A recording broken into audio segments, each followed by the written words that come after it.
Basically, all of the three types of rocks, igneous, sedimentary, and metamorphic, host mineralization, or deposits like porphyries, platinum group elements in tantalite, columbite, and cassiterite in pegmatite are examples of igneous hosted mineralizations.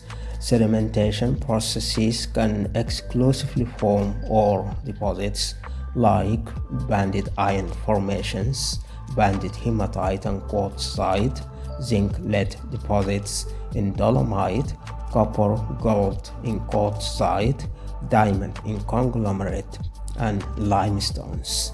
These deposits show varied stratabound and stratiform features that are concordant with their country rocks. Large ore deposits like marble, graphite, aluminum silicates, and gneisses are formed as a result of metamorphism and are commonly used as building stones and construction materials.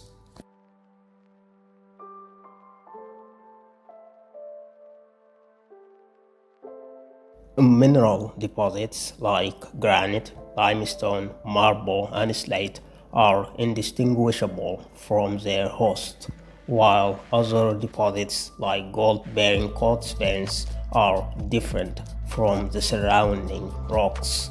Gradational deposits are often formed around the veining system with characteristic disseminated mineral distribution.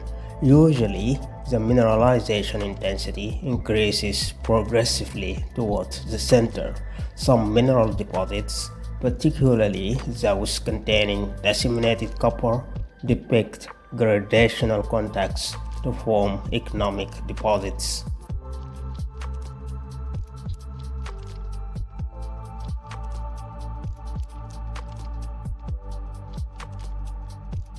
Metal zoning occurs in multiple series of hydrothermal depositional sources, and it's commonly characterized by iron, barium, copper, lead, silver, and gold. This is obviously a gradational transition of mineralization from event proximal mineralization to a more distal one. Metal zoning is an indication of metal deposition in a relative order during primary crystallization or sedimentation. It may be modified by deformation and remobilization at a later stage, and it can be within a single ore body and or between ore bodies in a group.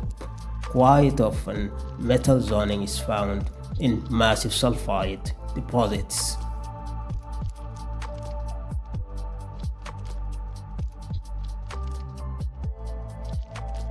Mineral deposits that are formed under epigenetic conditions, magmatic intrusions, and hydrothermal depositional environments cause changes in mineralogy, including the formation of new minerals, in addition to changes in texture and color of the host rock to a certain extent around the ore body, forming a halo known as an alteration zone or a zone of wall rock alteration.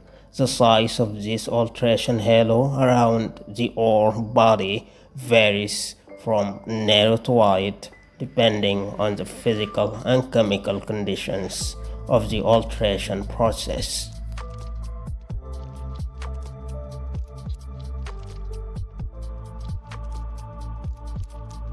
The most common form of wall rock alterations are silicification, chloritization, sericitization, and serpentinization.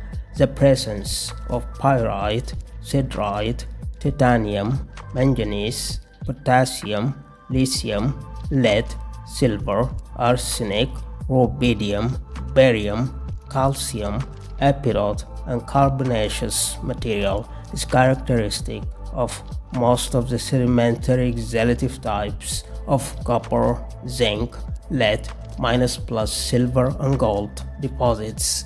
If these alteration halos are identified properly, They will add a considerable value to the mineral exploration in general and the drilling planning in particular.